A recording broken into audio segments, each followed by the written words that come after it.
So what's your role? What is Large Package Week? If you're explaining to me. Sure. So Large Package Week is part of the overall JOAX, which is the Joint Operations Access Exercise, which is a joint exercise between the Air Force and the Army. When I say Air Force, I mean C-17s out of McCord, Charleston, Elmendorf, C-130s out of Dyess and Little Rock. We all have come up here to Pope last week for what we call Large Package Week.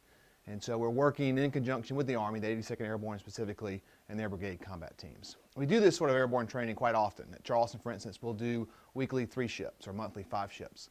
But what's special about Large Package Week is we're bringing 13 airplanes here and having our crews train that large force exercise, that large multi-ship exercise formation that we don't typically see. And the Army benefits from that because they're able to put many more soldiers and combat capability onto a hostile DZ here in training. So that's Large Package Week. We're going to flow tonight into what we call EDRI. So tonight we're going to be executing our EDRI, which is the Emergency Deployment Readiness Exercise. A long acronym, a long title, but what that means is we are testing both the Army's capability and the Air Force's capability to deploy on a certain timeline. Because it's not just enough to get somewhere and get to the right spot and the right place. We need to get there at the right time. Lives often matter on us meeting that timeline. And so the 1st Brigade Combat Team tonight, along with our air crews and our airplanes, we're going to exercise that. And it's supposed to be a no-notice inspection, and so we've got a very tight timeline. And as you go through that timeline in an exercise here, in practice, you discover those points of fog and friction that you can hopefully correct going forward, so then when this does happen for real, and it will because it always has before, that you're ready to execute. And so we're really excited about it tonight. I think it's a great exercise. Great desire learning objectives, and we're ready to execute. So you mentioned that in Charleston you do 3 5-ship formations and stuff. How often do you get to come up here and do large package work? We do this on a quarterly basis. Different wings will have the lead. Charleston was lucky enough to have the lead this time, so quite regularly. And what's your role within all of this? So I'm the Air Mission Commander. So I'm responsible for several things. One, responsible for our planning cell here, our air crews, our aircraft, the air component of this exercise, that we're squared away, that our airplanes are healthy, that our crews are briefed, that they're prepped for the mission they're about to flow into. And then tonight, during execution, I'll actually be on the lead aircraft, coordinate with my counterpart, the ground force commander on the Army side, to make sure, for instance, that we know what the weather is at our drop zone that we're heading to, that all the airplanes got airborne, that all his forces made it onto the planes, and they have their min-force capability for the upcoming exercise. So I have a counterpart who's in charge of the ground component. I'll be in charge of the air component. We'll work together. We'll actually be on the same airplane tonight as we head towards Fort Hood. So on a day-by-day basis, like take me through a day here at Large Package Week for you. Sure. I mean, robust is an understatement. Our crews go basically 12 hours on, 12 hours off. We've flown these 13 airplanes and the 13 crews daily. We've been mainly on a night schedule. Better train at night. If we have to do this for real, which we have in the past, obviously, usually during nighttime operations, that gives us an advantage. Crews will come in as the sun's setting. They'll get briefed up. They'll step to the airplanes. Either a combat load will be out there or their personnel will be out there. They'll execute the mission. They'll come back here probably 4 or 5 o'clock in the morning, debrief, maybe get prepped for the next night's mission, go back to the hotel, rest for 12 hours, and then right back at it. So it's a very robust schedule. We've really stressed the crews and stressed our support structure, which is what we have to do in this sort of environment. So I know exercises like these are vital. Can you talk about kind of the importance of working in a joint force capacity? Sure, absolutely. Because when we go to war, we don't go to war as an Air Force or an Army or a Navy. We go to war as a joint force. And so this training is very, very realistic. For instance, in the opening nights of OIF in 2003, C-17s out of Charleston and McCord took over 1,000 paratroopers out of Aviano, Italy, and opened up the northern front in Iraq, which is almost identical to what we're going to do tonight here in the United States as we go from North Carolina to Texas with 13 aircraft. So very much realistic training. It's a symbiotic relationship. Our crews need training. They need training on formation. They need training on night vision goggles. They need training on low level. They need training on airdrop, from CDS to heavy equipment to personnel.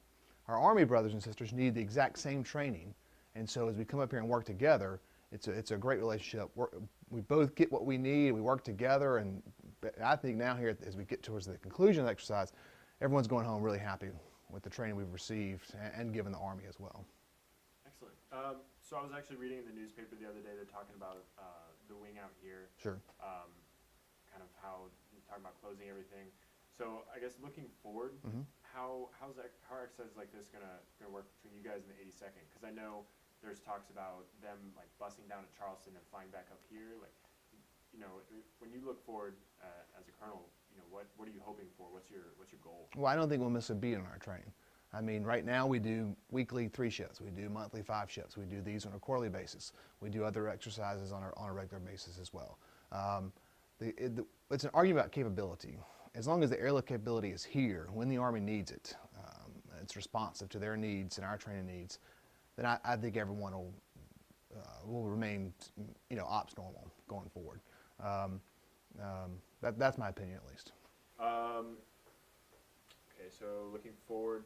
Oh, so kind of a theme that a lot of people, well, a few people specifically have kind of wanted us to touch on with their guys is the airborne troops themselves, so the paratroopers.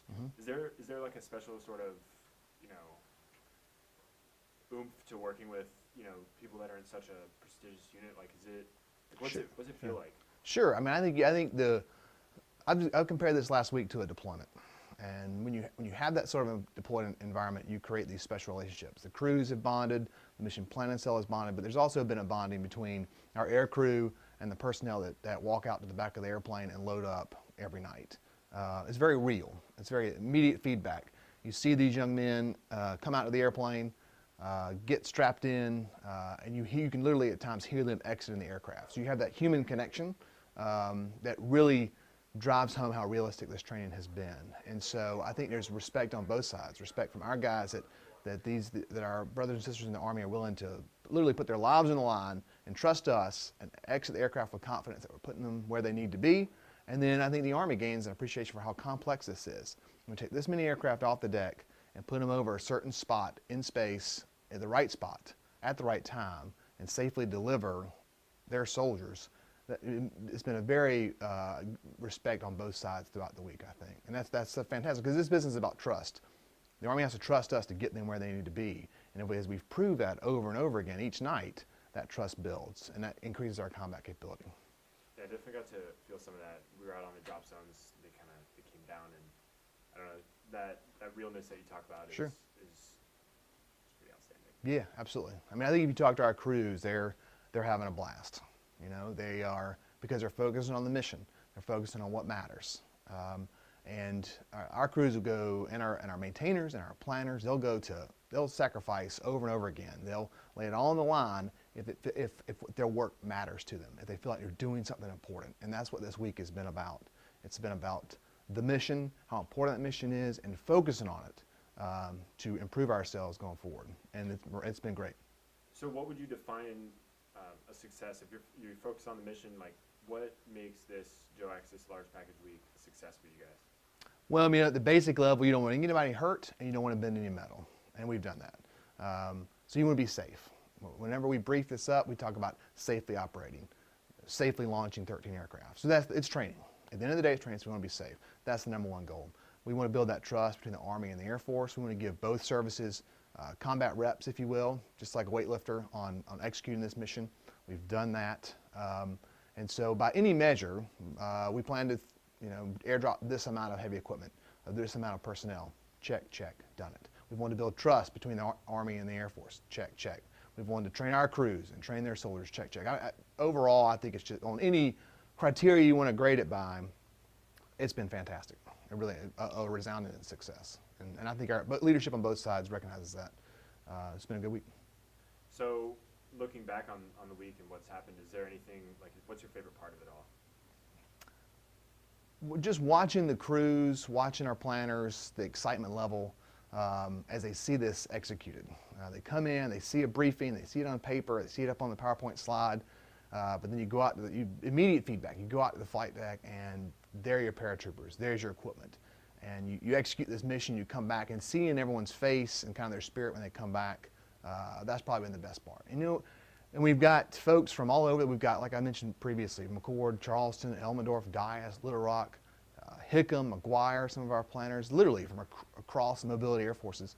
And you don't know how that's going to work sometime. That concoction can either work or it can be a disaster. And to see everyone kind of, everyone pulling the sled in the same direction, working together, bringing best practices from each base, but willing to work together towards a common goal, it's been really fun.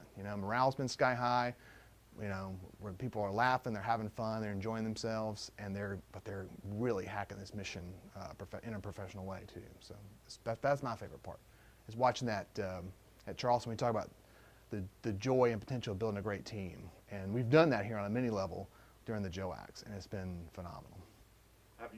What kind of challenges have you faced? Has there been anything, catastrophic, or kind of like on a day-to-day basis, do you experience stuff? Well, there's fog and friction to everything we do. When you have this sort of complex mission, not just on our side, but with a sister service, there's going to be fog and friction. And we've had minor instances of that: wrong load at the airplane, a load late at the airplane, us not getting a load off the airplane fast enough for personnel to jump. Very, very minor things. Work it out, in person or over the phone, and everyone, those things have been solved, almost immediately. But overall, when you look at, we've been here since, the planning cell's been here since 31 January. We've been operating since last Wednesday, 3 February. The issues, that fog and friction, knock on wood, has been very minor.